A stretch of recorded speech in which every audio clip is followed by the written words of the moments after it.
Hello everyone, math filament YouTube channel में एक बार फिर आपका स्वागत है। आज के वीडियो में हम लोग पढ़ने जा रहे हैं क्लास 12 की केमिस्ट्री और हमारा टॉपिक है इलेक्ट्रोकेमिस्ट्री, जिसका नाम है विद्युत रसायन। ठीक है, तो विद्युत रसायन जो एनसीईआरटी के चैप्टर नंबर 3 का टॉपिक है और क्लास 12 की केमिस्ट्री हम लोग पढ़ रहे हैं। उसमें हम लोग पढ़ने जा रहे हैं आज विद्युत अपघटय का पार्ट 2। ठीक है, विद्युत अपघटय का पार्ट 1 इसके पहले हमने पढ़ा दिया है और एक और लेक्चर, ये तीसरा वीडियो है। अब इसके पहले पिछले 2 वीडियो में हमने आपको विद्युत रसायन को पढ़ाना शुरू कर दिया था। ठीक है ना, तो आज के वीडियो हम लोग पढ़ेंगे विद्युत अपघटय पार्ट 2, जिसमें मैं आपको बताऊंगा कि विद्युत अपघटय की अगली जो हम लोग कहानी थी, जैसे हमने पढ़ा था प्रबल क्षार तक। अगर आपने उस वीडियो को नहीं देखा है तो पहले जाके आप उस वीडियो को एकदम शुरू से देखना शुरू कीजिए। लेक्चर 1, 2 ऐसे करके देखिए। ठीक है ना, और लेक्चर 3 में अभी हम लोग इंटर कर चुके हैं। पूरे बेसिक से लेकर एडवांस तक केमिस्ट्री आपको पढ़ाया जा रहा है। ये पूरा का पूरा जो क्लास है किसी भी बोर्ड के लिए एकदम बहुत ही महत्वपूर्ण है, और जो भी छात्र हिंदी मीडियम के उनके लिए तो एकदम अत्यंत महत्वपूर्ण क्लास है। ठीक है, तो आइए शुरू करते हैं आज का टॉपिक। तो आइए दोस्तों शुरू करते हैं विद्युत अपघटय पार्ट 2 को। ठीक है ना, देखिए हमने आपको बताया था कि जो विद्युत अपघटय होता है, वो विद्युत अपघटय का मतलब होता है वैसा पदार्थ जो पानी में घुलने के बाद क्या होता है, वो आयनों में टूट जाता है। ठीक है ना, अब आयनों में टूटने का मतलब क्या हुआ कि या तो वो धनायन में टूटेगा, नहीं तो ऋणायन में टूटेगा। ठीक है ना, यानी आयनीकृत होना उसको हो जाए, उसको विद्युत अपघटय कहते हैं। अब ये विद्युत अपघटय आयनीकृत होगा, यानी आयनों में जैसे ही टूटेगा, तो इससे फायदा क्या होगा कि हम जब भी उसमें उसको बैटरी से जोड़ेंगे या किसी भी ऐसे चीज से जोड़ेंगे जो जिस पर 2 टर्मिनल हो, एक हो प्लस वाला और एक हो माइनस वाला, यानी एक पॉजिटिव प्लेट हो और एक नेगेटिव प्लेट हो। जब इससे हम जोड़ते हैं उस चीज को, तो उसमें धारा का प्रवाह होने लगता है, यानी आवेश का प्रवाह या धारा का प्रवाह होने लगता है, और आवेश के प्रवाह को ही तो विद्युत धारा कहते हैं। ठीक है ना, तो हमने आपको बताया था कि विद्युत अपघटय जो होते हैं वो 2 प्रकार के होते हैं। एक जो विद्युत अपघटय होता है जिसका नाम है प्रबल विद्युत अपघटय, इंग्लिश में कहते हैं स्ट्रॉन्ग इलेक्ट्रोलाइट। दूसरा जो विद्युत अपघटय उसका नाम है दुर्बल विद्युत अपघटय, जिसको हम कहते हैं वीक इलेक्ट्रोलाइट। ठीक है ना, तो प्रबल विद्युत अपघटय में हमने आपको बताया था कि वैसा पदार्थ या वैसा विद्युत अपघटय जिसको जल में घोलने पर वो कंप्लीटली यानी पूरी तरह से आयनीकृत हो जाता है, यानी 100% आयनीकृत हो जाता है। जैसे में हमने आपको बताया था कि प्रबल विद्युत अपघटय जो होते हैं 3 प्रकार के होते हैं। एक होता है प्रबल अम्ल, जिसको हम इंग्लिश में कहते हैं स्ट्रॉन्ग एसिड। दूसरा होता है प्रबल क्षार, जिसको हम कहते हैं स्ट्रॉन्ग बेस। तीसरा होता है ऑल सॉल्ट, सभी लवण। ये सब क्या होते हैं, प्रबल विद्युत अपघटय होते हैं। तो हमने आपको प्रबल अम्ल तक पढ़ा दिया था और प्रबल क्षार तक पढ़ा दिया था। यहाँ तक हमारी कहानी हो चुका था, और हमने आपको ये भी समझाया था कि मतलब कि उसका जो यूज है, जैसे प्रबल अम्ल का क्या यूज है, प्रबल क्षार का क्या यूज है, इन सारी बातों को हमने बहुत अच्छे से आपको समझा दिया था। ठीक है ना, फिर लास्ट अंतिम वीडियो में हमने आपको बताया था जल की कठोरता के बारे में, कि जल की कठोरता को हम कैसे दूर करते हैं ना। तो हमने आपको बताया था कि जल की जो कठोरता होती है वो 2 प्रकार की होती है, एक अस्थायी कठोरता और एक अस्थायी कठोरता। एक होता है टेम्पोररी हार्डनेस, एक होता है परमानेंट हार्डनेस। तो जो इन दोनों को कैसे दूर करते हैं, जैसे हमने आपको बताया था कि अस्थायी कठोरता को दूर करना है तो उसमें क्या होता है, उसमें मिलाते थे हम लोग मिलाते थे सोडियम कार्बोनेट। दोनों में हम सोडियम कार्बोनेट का प्रयोग कर सकते हैं, लेकिन समस्या ये है कि अस्थायी कठोरता को हम कैल्शियम हाइड्रोक्साइड से भी दूर कर सकते हैं। ये चीजें हमने आपको समझा दी है। अगर आप उस वीडियो को नहीं देखें तो पहले प्लीज जाके उस वीडियो को जरूर देख लीजिए। ठीक है, आज के हमारा जो टॉपिक है उस टॉपिक में हम लोग पढ़ने जा रहे हैं लवण के बारे में। तो लवण कैसे विद्युत अपघटय है, इस चीज को हम लोग आज पढ़ लेंगे। ठीक है ना, तो आइए शुरू करते हैं आज के क्लास को। तो आइए दोस्तों अब देखते हैं, जो देखिए हमने आपको बता दिया कि प्रबल अम्ल ये कैसे विद्युत अपघटय होते हैं, प्रबल विद्युत अपघटय ये हो चुका है हमारा। प्रबल क्षार कैसे विद्युत अपघटय है ये भी हमने आपको पढ़ा दिया है। अब आपको समझना है कि सभी लवण, जैसे 3 नंबर में आप लिखिएगा सभी लवण के बारे में। सभी जो लवण होते हैं जिसको हम कहते हैं साल्ट, यानी ऑल सॉल्ट, जितना भी साल्ट होगा ये सभी के सभी क्या होते हैं, प्रबल विद्युत अपघटय होते हैं। क्या होते हैं ये, प्रबल विद्युत अपघटय होते हैं। ठीक है ना, प्रबल विद्युत अपघटय होते हैं, यानी इसको हम कहते हैं स्ट्रॉन्ग इलेक्ट्रोलाइट। क्या कहते हैं इसको, स्ट्रॉन्ग इलेक्ट्रोलाइट। बात समझ में आ रही है। अब जैसे इसका कुछ एग्जाम्पल आपको समझ में आना चाहिए कि इसका एग्जाम्पल क्या क्या हो सकता है। जैसे एक एग्जाम्पल हम आपको बता रहे हैं, नंबर 1 एग्जाम्पल NaCl की बात किया जाए तो NaCl को जैसे आप जल में डालोगे ना, तो ये आपको क्या हो जाएगा, Na+ और Cl माइनस में टूट जाएगा। कैसे टूटता है ये? जैसे होगा क्या कि जैसे इसका 1 मोल यहाँ पे आपने लिया, ठीक है ना, तो शुरू में तो ये 0 बनेगा क्योंकि अभी NaCl आपने लिया ही है, ठोस अवस्था में है। लेकिन जैसे ही आप इसको समय के साथ मतलब इसको पानी में डाल दोगे तो ये 1 से कम होके 0 हो जाएगा, यानी पूरा का पूरा खत्म हो जाएगा और यहाँ पे सबका 1-1 मोल बन जाएगा, ठीक है ना। तो एक NaCl हो गया। अब ना इतना लिखने की आपको जरूरत नहीं है, हम डायरेक्टली इसको एसोसिएट यानी तोड़ के आपको समझा देते हैं। दूसरा आप एग्जाम्पल याद रखिए, KCl। KCl कैसे टूटता है दोस्तों? तो K प्लस और Cl माइनस में, K प्लस और Cl माइनस में। एक एग्जाम्पल और याद रखिएगा दोस्तों, दूसरा जो एग्जाम्पल है उसका नाम है Na2SO4।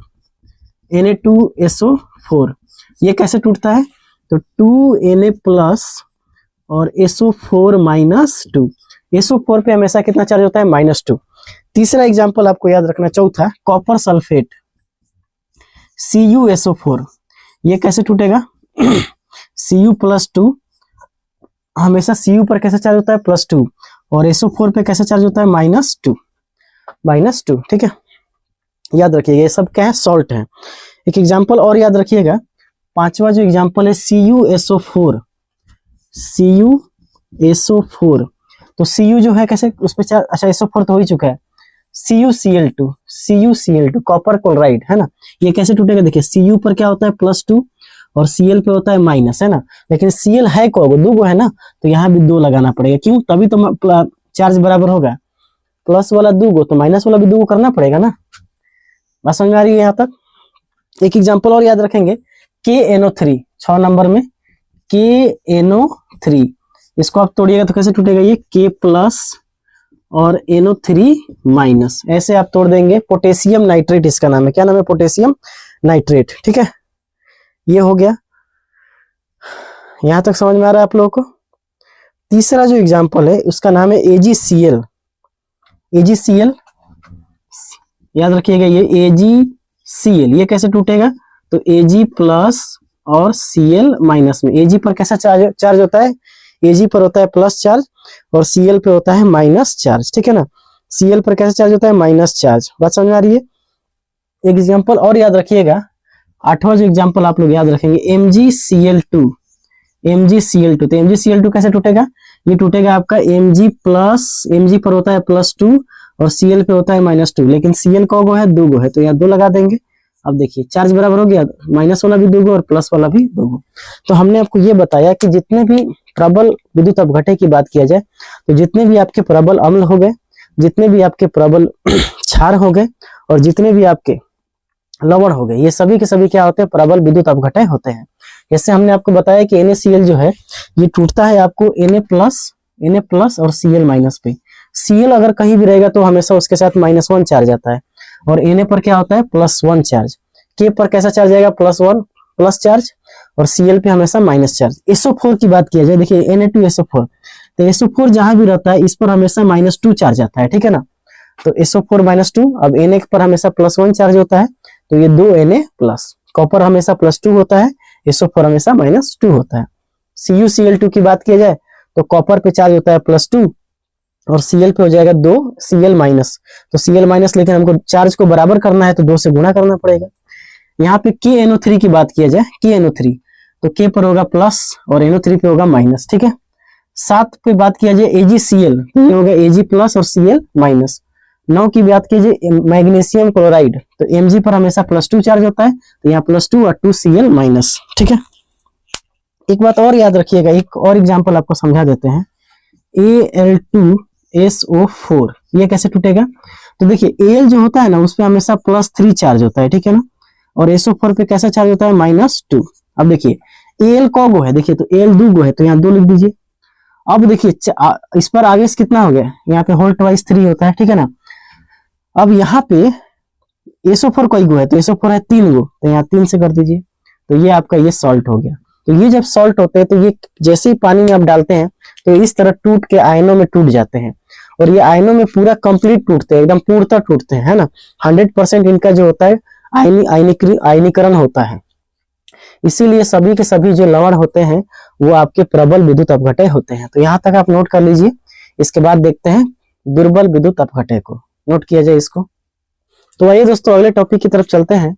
अगला जो टॉपिक है उसका नाम है दुर्बल विद्युत अपघटन। हेडिंग लगाइएगा आप लोग मेरे साथ, दुर्बल विद्युत अपघटन। दुर्बल विद्युत अपघटन जिसको इंग्लिश में हम कहते हैं, दुर्बल को इंग्लिश में कहते हैं वीक, ठीक है ना। यहां हो जाएगा वीक इलेक्ट्रोलाइट, वीक इलेक्ट्रोलाइट। तो ये हमारा टॉपिक है, ठीक है ना। अब अगर आपसे कोई पूछता है कि दुर्बल विद्युत अपघटन क्या है, तो आप बोलिएगा कि वैसा विद्युत अपघटन जो जल में घुलने पर बहुत कम आयनीकृत होता है ना। लिखेंगे यहाँ पे, वैसा विद्युत अपघटन जो जल में घुलने पर कम आयनित होते हैं, कम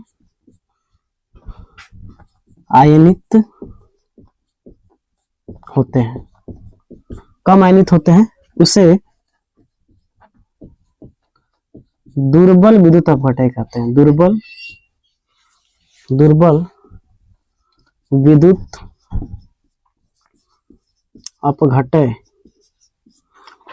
अपघटन कहते हैं। माने अगर इसको हम पानी में घोलेंगे तो इनका जो आयनीकरण होगा वो पार्शियल होगा, अंशतः, यानी बहुत पार्शियल आयोनाइजेशन होगा। इसका क्या होगा, अगर इंग्लिश में आप समझेंगे तो ये पार्शियल आयोनाइजेशन, पार्शियली आयोनाइज्ड।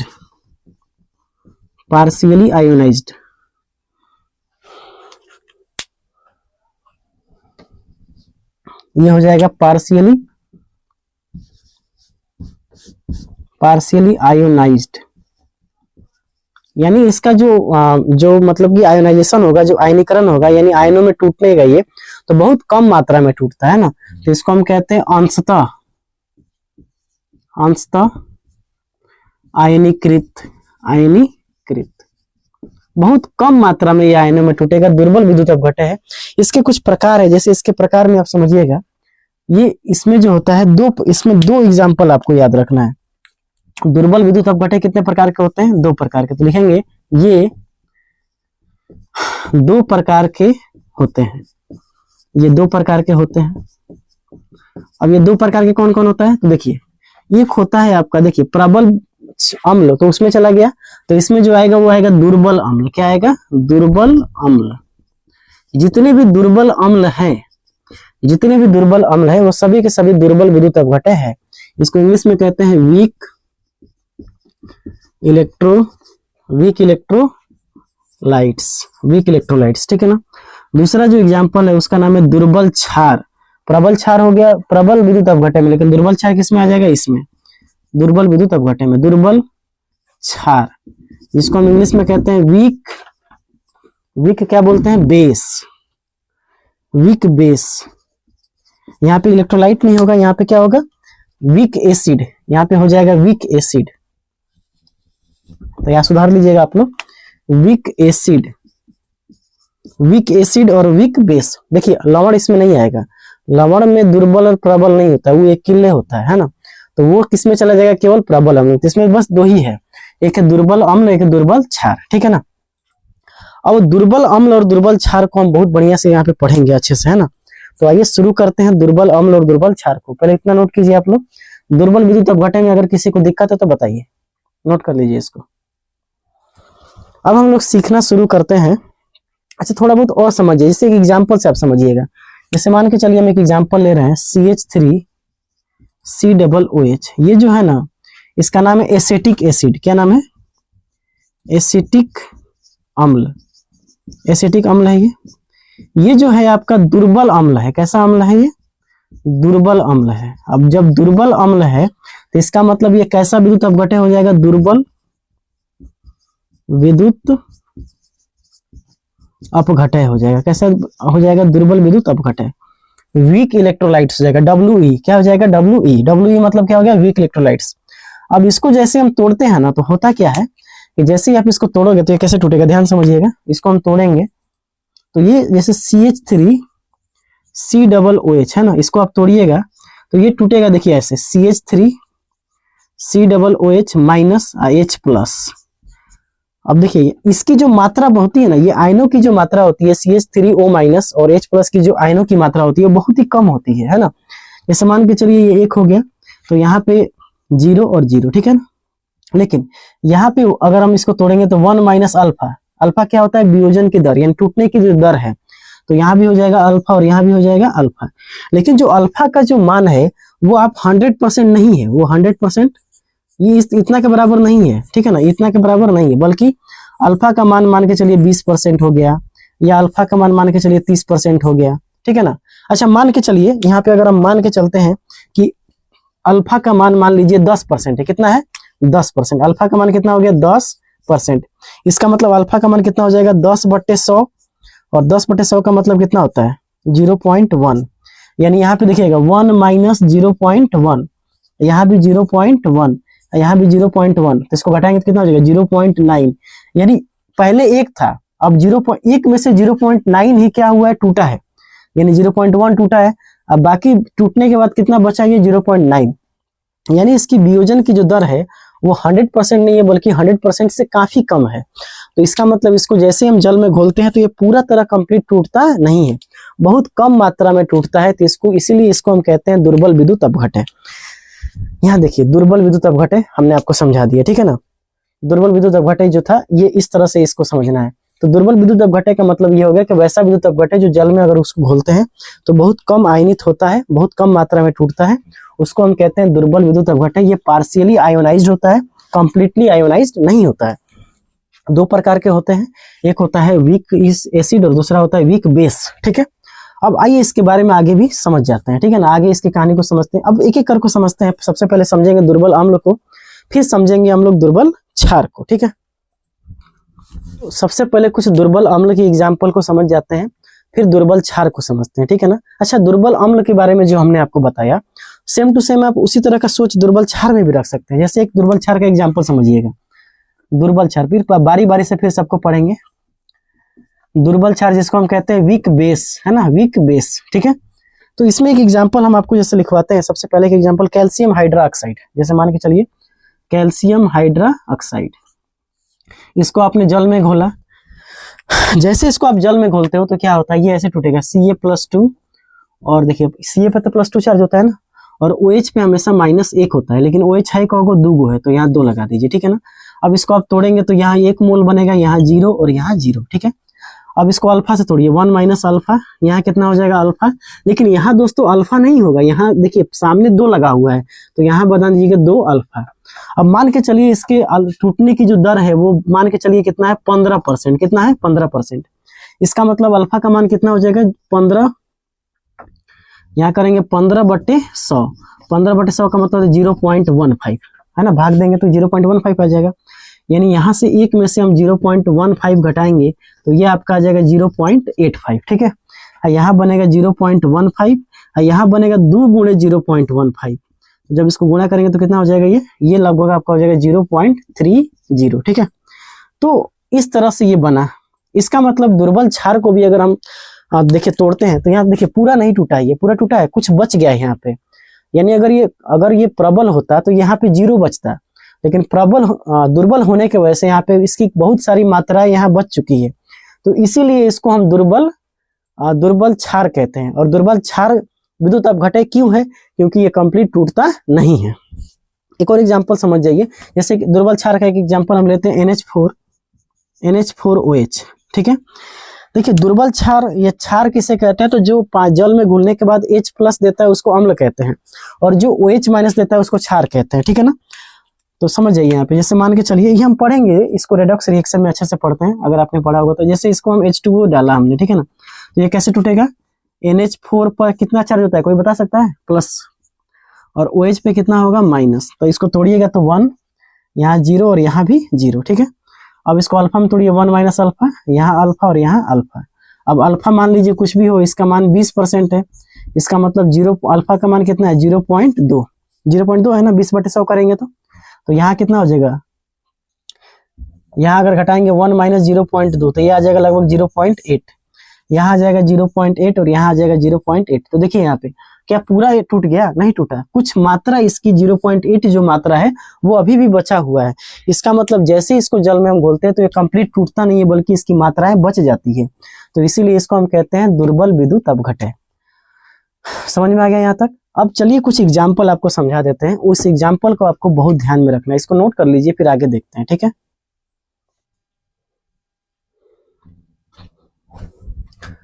तो दोस्तों अब देखते हैं हम लोग दुर्बल अम्ल के बारे में, ठीक है ना। दुर्बल अम्ल का क्या क्या एग्जाम्पल है उसके बारे में देख लेते हैं, और थोड़ा सा हम आपको बताएंगे कुछ सामान्य जानकारी इसके बारे में। जैसे इन जो दुर्बल अम्ल आपके बोर्ड पे यहाँ पे हम आपके सामने दिख रहा होगा, ये सभी के सभी जो दुर्बल अम्ल है ये काफी इंपॉर्टेंट है, ठीक है ना। और इस दुर्बल अम्ल से आपको मतलब कि एक तो कंपटीशन में सवाल आते हैं, ये तो कंफर्म है अगर केमिस्ट्री का कंपटीशन का सवाल हो तो ये अक्सर पूछा जाता है, और आपको भी ये जानकारी रहना चाहिए कि इसका क्या क्या उपयोग है, ठीक है ना। तो अगर और आपके एग्जाम में भी हो सकता है कि इससे भी क्वेश्चन आए। इसमें हमने कुछ ये चीजें कोशिश किया है कि जो मतलब बेवजह का जो चीजें आपको याद नहीं रखना चाहिए, जैसे टार्टरिक अम्ल का आपको सूत्र याद रखने की कोई जरूरत नहीं है, मैलिक अम्ल का सूत्र याद रखने की कोई जरूरत नहीं है। अनावश्यक जानकारी जो हमारे दिमाग को बोझिल बना सकती है, उन सारी चीजों को हमने हटाने का प्रयास किया है, ठीक है ना।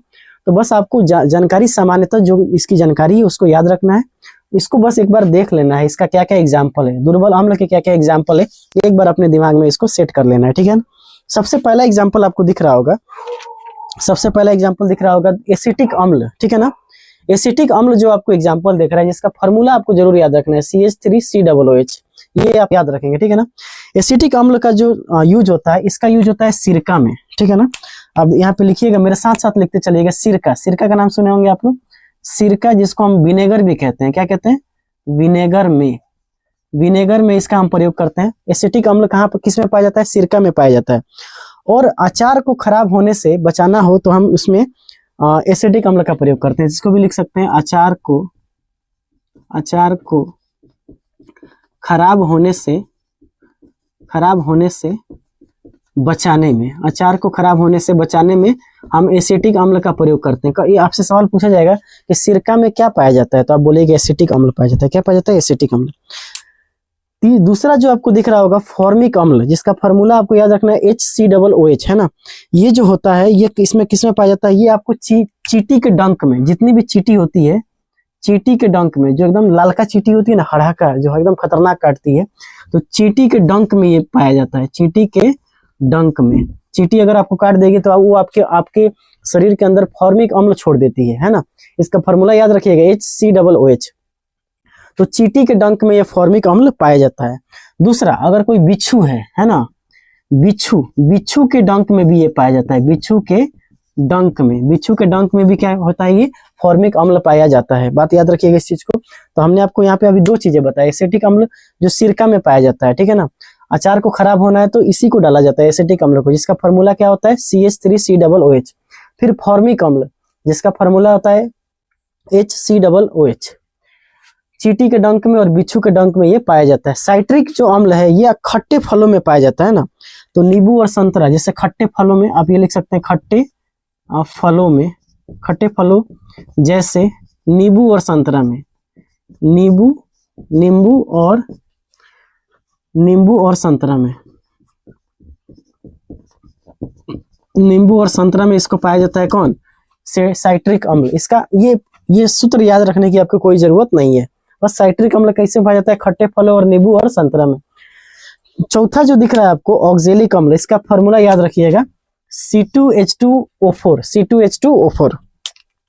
इसका जो ये पाया जाता है टमाटर और पालक में। कहाँ पाया जाता है ये? टमाटर और पालक में। तो टमाटर और पालक में ऑक्जेलिक अम्ल पाया जाता है ना। टमाटर और पालक में क्या पाया जाता है? ऑक्जेलिक अम्ल पाया जाता है। कपड़ों के दाग को अगर हटाना हो तो कपड़ों को दाग को हटाने में हम ऑक्जेलिक अम्ल का प्रयोग करते हैं। कपड़ों के दाग हटाने में ऑक्जेलिक अम्ल का प्रयोग करते हैं। याद रहेगा, कपड़ों के दाग हटाने में किसका प्रयोग करते हैं? ऑक्जेलिक अम्ल का। पांचवा जो एग्जाम्पल है कार्बोनिक अम्ल, जिसका फॉर्मूला याद रखना है H2CO3। तो H2CO3 का प्रयोग करते हैं कोल्ड ड्रिंक्स और सोडा वाटर में। कोल्ड ड्रिंक्स और सोडा वाटर में, कोल्ड ड्रिंक्स और सोडा वाटर में, तो कोल्ड ड्रिंक्स और सोडा वाटर में कार्बोनिक अम्ल पाया जाता है, ठीक है ना। क्योंकि देखिए हम क्या करते हैं ना, हमने आपको पढ़ाया था सॉल्यूशन यानी विलयन वाले चैप्टर में कि अगर किसी गैस की विलेयता को बढ़ाना है तो आप क्या कीजिएगा, किसी गैस को द्रव में घोलना चाहते हो तो उसकी विलेयता बढ़ाने के लिए आप उसके आंशिक दाब को बढ़ा दो, यानी प्रेशर को बढ़ा दो। तो कोल्ड ड्रिंक्स वगैरह में क्या होता है कि हम प्रेशर से CO2 गैस को पानी में घोल देते हैं, तो जैसे ही CO2 और पानी जब मिलता है तो ये कार्बोनिक अम्ल का निर्माण कर लेता है, और कोल्ड ड्रिंक्स और सोडा वाटर में ये वाला पाया जाता है। तो वही क्या होता है, जल को हम CO2 में घोल देते हैं तो उसी को कार्बोनिक अम्ल होता है, वहां से बन जाता है H2CO3। छठवां जो एग्जाम्पल आपको दिख रहा है फास्फोरिक अम्ल, ये आपको पाया जाता है उर्वरक और शीतल पेय में। उर्वरक, ये पाया जाता है उर्वरक यानी खाद जो हो गया, उर्वरक और शीतल पेय में। उर्वरक और शीतल, ये जो ठंडा पेय पदार्थ होता है उसमें भी ये पाया जाता है, शीतल पेय में। शीतल मतलब होता है ठंडा, है ना, तो वहां पे भी क्या होता है, ये पाया जाता है। बात समझ में। फास्फोरिक अम्ल, टार्टरिक अम्ल, ये पाया जाता है आपको इमली और अंगूर में। ये कहाँ पाया जाता है, इमली और अंगूर में। तो इमली और अंगूर में क्या पाया जाता है, टार्टरिक अम्ल पाया जाता है। इमली और अंगूर में क्या पाया जाता है, टार्टरिक अम्ल। लैक्टिक अम्ल की बात किया जाए तो ये दही और खट्टे फलों में, खट्टे दूध में, सॉरी, दही और खट्टे दूध में, दही और खट्टे दूध में, दही और खट्टे दूध में आपको ये पाया जाता है कौन, लैक्टिक अम्ल। तो जितनी भी दही होती है और जो खट्टे दूध होते हैं उसमें लैक्टिक अम्ल पाया जाता है। खट्टे दूध कहने का मतलब दूध से छाछ बना दीजिए तो उसमें वो भी खट्टा होता है, तो उसमें क्या पाया जाएगा, लैक्टिक अम्ल पाया जाएगा। मैलिक अम्ल पाया जाता है सेब में। किसमें पाया जाता है, सेब। एप्पल जानते हैं ना, एप्पल या सेब, तो एप्पल में क्या पाया जाता है, एप्पल में पाया जाता है मैलिक अम्ल। क्या पाया जाता है, मैलिक अम्ल। तीसरा है जो है स्कार्बिक। स्कार्बिक जो पाया जाता है आंवला और विटामिन युक्त फलों में। आंवला और विटामिन C युक्त फलों में, विटामिन C युक्त फलों में, विटामिन C युक्त फलों में क्या पाया जाता है, जिस फलों में विटामिन C पाया जाता है उसमें स्कार्बिक अम्ल भी पाया जाता है। तो स्कार्बिक अम्ल क्या करता है, आंवला और विटामिन C में पाया जाता है। तीसरा जो एग्जाम्पल है आपका जिसका नाम है बोरिक अम्ल। बोरिक अम्ल जो होता है एंटीसेप्टिक के रूप में, एंटीसेप्टिक यानी जो क्रीम होता है, एंटीसेप्टिक क्रीम का नाम जानते हैं ना, एंटीसेप्टिक क्रीम दाग धब्बे को हटाए, है ना। तो एंटीसेप्टिक क्रीम में इसका प्रयोग करते हैं, एंटीसेप्टिक क्रीम में, एंटीसेप्टिक क्रीम में। और कहाँ का प्रयोग करते हैं, और एक तो एंटीसेप्टिक क्रीम में कैरम का जो पाउडर होता है ना, जो कैरम की गोटियों को सरकाने के लिए प्रयोग करते हैं, तो कैरम के बोर्ड पर पाउडर के रूप में, कैरम के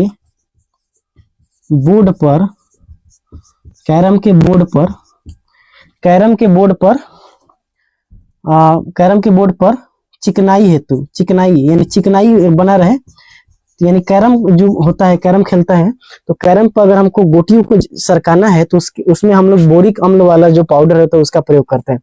तो चिकनाई हेतु पाउडर के रूप में,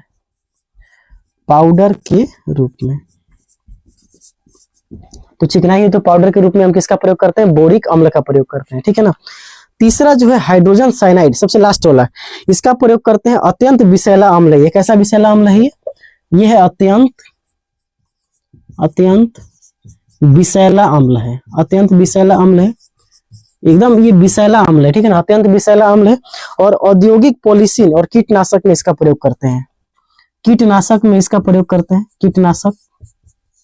कीटनाशक के रूप में। और उद्योग में पॉलिशिंग करने के लिए इसका प्रयोग करते हैं, औद्योगिक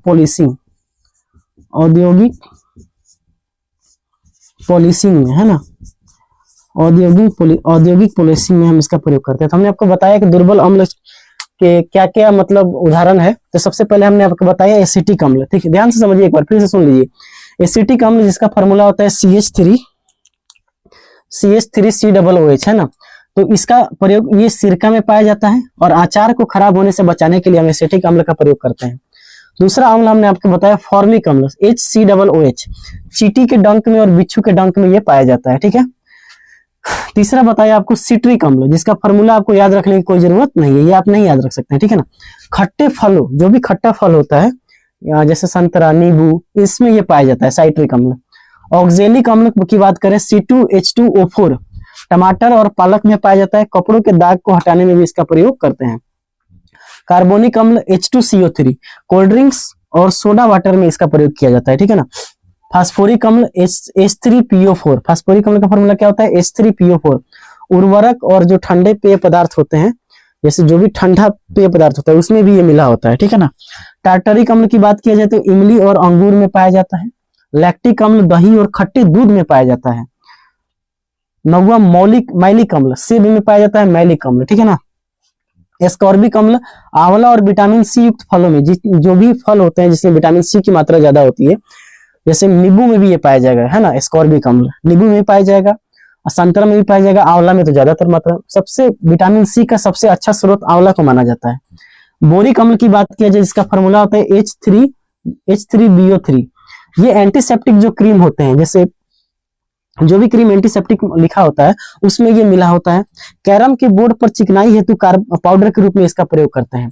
हाइड्रोजन साइनाइड एकदम अत्यंत विषैला अम्ल है, इसके बारे में हम लोग पढ़ते हैं अपने 12th में भी। कीटनाशक के रूप में प्रयोग करते हैं और औद्योगिक पॉलिशिंग के रूप में भी इसका प्रयोग करते हैं।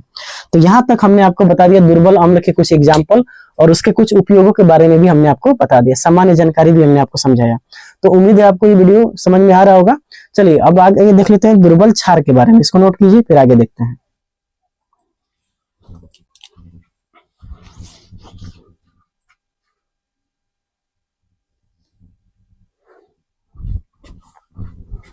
तो आइए दोस्तों अब देख लेते हैं दुर्बल क्षार के बारे में। तो आइए दोस्तों अब देख लेते हैं दुर्बल क्षार के कुछ एग्जाम्पल। हमने आपको यहाँ पे लिखा है दुर्बल क्षार यानी वीक बेस के एग्जाम्पल, ठीक है ना। दुर्बल अम्ल के बारे में हमने पढ़ लिया, कुछ दुर्बल क्षार के एग्जाम्पल आपको जेहन में याद रखना है और उसके कुछ इंपॉर्टेंट भी है, इंपॉर्टेंस भी है, यानी महत्व भी है, उसको भी हम देख लेते हैं। जैसे एक एग्जाम्पल हमने लिखा है आपको, यहाँ ध्यान दीजिएगा, NH4OH, है ना। क्या लिखा गया है, NH4OH। इसका नाम है दोस्तों अमोनियम हाइड्रोक्साइड, ठीक है ना। ये अमोनियम हाइड्रोक्साइड का जो हम प्रयोग करते हैं खिड़की को साफ करने में, एक याद कोलिन होता है, क्या नाम होता है उसका, कोलिन। तो कोलिन के रूप में हम इसका प्रयोग करते हैं। कोलिन से क्या होता है, देखिए कभी कभी खिड़की पे धूल और ज्यादा या काफी मतलब कि धुंधला हो जाता है खिड़की का जो कांच होता है, तो उस खिड़की को साफ करने के लिए हम कोलिन का प्रयोग करते हैं, सोडियम हाइड्रोक्साइड। या समझ में आ गया ना। MgOH2 आपने इसका नाम सुना होगा, 10th में आपको हमने पढ़ाया था कि milk of magnesia, magnesium hydroxide का एक नाम क्या है, मिल्क ऑफ मैग्नीशिया। तो मिल्क ऑफ मैग्नीशिया ये क्या करता है, पेट की अम्लीयता को दूर करने के लिए। जैसे हम जानते हैं कि हमारे शरीर में, यानी हमारे शरीर के आमाशय में HCl बनते रहता है। तो HCl अगर ज्यादा मात्रा में बनेगा तो आपको हो जाएगी एसिडिटी, और उसी एसिडिटी को दूर करने के लिए हम मिल्क ऑफ मैग्नीशिया, जिसका जो आपको दैनिक जीवन में इनो के नाम से या पेपीज के नाम से या इस टाइप के कुछ कुछ प्रोडक्ट आपको मिलते हैं, उसमें एक्चुअली मैग्नीशियम हाइड्रोक्साइड मिले होते हैं। ये मिल्क ऑफ मैग्नीशिया का काम करता है, ये पेट की अम्लीयता को दूर करने में आवश्यक है। पेट में आपकी अम्लीय यानी एसिडिटी हो गई है तो उसको दूर करने के लिए आप मिल्क ऑफ मैग्नीशिया का प्रयोग करते हैं। तीसरा यहाँ पे देखिएगा एल्युमिनियम हाइड्रोक्साइड, क्या लिखा है यहाँ पे, एल्युमिनियम हाइड्रोक्साइड। तो एल्युमिनियम हाइड्रोक्साइड AlOH का होल थ्राइस, ये एंटासिड दवा, जो भी दवाएं होती है एंटासिड वाले, उसमें इसका प्रयोग करते हैं। और जल शोधन में, जल को अगर मान लीजिए कि कोई जल है वो बहुत खराब जल है, तो उस जल को हम बहुत शुद्ध करते हैं इसी के द्वारा, जल शोधन में इसका हम प्रयोग करते हैं। तो ये समझ में आ गया। एक आपने नाम सुना होगा NH3, ये हमने सोल्यूशन वाले टॉपिक में भी पढ़ा था। NH3 जिसको हम अमोनिया के नाम से जानते हैं, इसका प्रयोग हम उर्वरक बनाने में करते हैं, यानी खाद बनाने में हम इसका प्रयोग करते हैं, खाद बनाने में, ठीक है ना। पांचवा एग्जांपल आपको दिख रहा होगा NaHCO3, जिसको हम सोडियम बाइकार्बोनेट के नाम से जानते हैं। इसको बेकिंग सोडा और खाने वाला सोडा भी कहते हैं। इसके रूप में हम सोडियम बाइकार्बोनेट का प्रयोग करते हैं। इसको हम अग्निशामक यंत्र, आग बुझाने वाले यंत्र जो होते हैं, इसको फायर एक्सटिंग्विशर कहते हैं या अग्निशामक यंत्र कहते हैं। अग्निशामक यंत्र में सोडियम बाइकार्बोनेट का प्रयोग करके आग बुझाया जाता है। तो आग बुझाने वाले यंत्रों में और बेकिंग सोडा, खाने वाले सोडा में भी इसका प्रयोग करते हैं। जितने भी आपके पकवान बनते हैं, पुआ जो भी बनता है, मलपुआ, यह सब, इस सब में हम किसका प्रयोग करते हैं, सोडियम बाइकार्बोनेट का प्रयोग करते हैं। एक बहुत ही इंपॉर्टेंट, ये काफी इंपॉर्टेंट है, जिसका नाम है पिरिडीन। ये काफी बहुत इंपॉर्टेंट है और आपके लिए तो बहुत इंपॉर्टेंट है, ठीक है ना। C5H5N, ये दवाओं और कीटनाशक के रूप में इसका प्रयोग करते हैं, ठीक है ना। दवाओं और कीटनाशक के रूप में किसका प्रयोग करते हैं? पिराडिन का प्रयोग करते हैं। तो देखिए एक बार फिर से रिवाइज कर लीजिए। सोडियम हाइड्रोक्साइड का प्रयोग करते हैं खिड़की साफ करने वाले लिक्विड के रूप में। मैग्नीशियम हाइड्रोक्साइड का प्रयोग करते हैं मिल्क ऑफ मैग्नीशिया के नाम से जानते हैं, पेट की अम्लीयता को दूर करने के लिए इसका प्रयोग करते हैं। एल्युमिनियम हाइड्रोक्साइड, इसका सूत्र है AlOH का होल थ्राइस। एंटासिड दवाओं और जल शोधन यानी वाटर ट्रीटमेंट में इसका प्रयोग करते हैं। NH3 जिसको हम अमोनिया के नाम से जानते हैं, ये उर्वरक बनाने में हम अमोनिया का प्रयोग करते हैं, ठीक है ना। Sodium NaHCO3 sodium bicarbonate, baking soda या खाने वाले सोडा के नाम से भी इसको जानते हैं। इसको अग्निशामक यंत्र यानी आग बुझाने वाले यंत्रों में भी इसका प्रयोग करते हैं। और लास्ट जो है आपका पिराडीन, जिसका प्रयोग है C5H5N दवाओं और कीटनाशक के रूप में इसका प्रयोग करते हैं। तो आपके सामने ये जो लिखा हुआ है, ये सभी के सभी जो है काफी मतलब दुर्बल विद्युत अपघटे हैं। पानी में जो इसको डालेंगे तो ये बहुत कम आयनों में क्या होते हैं, टूटते हैं या टूटते ही नहीं है, ठीक है ना। तो इसको हम कहते हैं दुर्बल विद्युत अपघटे। और ये आपका दुर्बल क्षार का कुछ एग्जाम्पल है, इसको नोट कर लीजिए पहले। तो दोस्तों आज की वीडियो हमने पढ़ा दुर्बल विद्युत अपघटे और थोड़ा बहुत पढ़ा हमने लवण के बारे में। अगले टॉपिक में हम लोग पढ़ेंगे धात्विक और विद्युत अपघटनी चालकों में अंतर। तो आज के लिए वीडियो यही है। यहाँ तक आपको पूरा बढ़िया से कॉपी बना लेना है, नोट्स बना लेना है, इसको कॉपी में लिख लेना है और कॉपी को बार बार पढ़ना है, रिवाइज करना है, ताकि आपको पूरा का पूरा जितना पढ़ाया वो चीज़ आपको याद हो जाना चाहिए, ठीक है ना। तो उम्मीद है आपको ये लेक्चर अच्छा लगा होगा। तो अच्छा लगे तो लाइक जरूर कीजिएगा और अपने दोस्तों में जरूर शेयर कीजिएगा, ठीक है। तो मिलेंगे अगले वीडियो में इसी के साथ, तब तक के लिए जय हिंद जय भारत।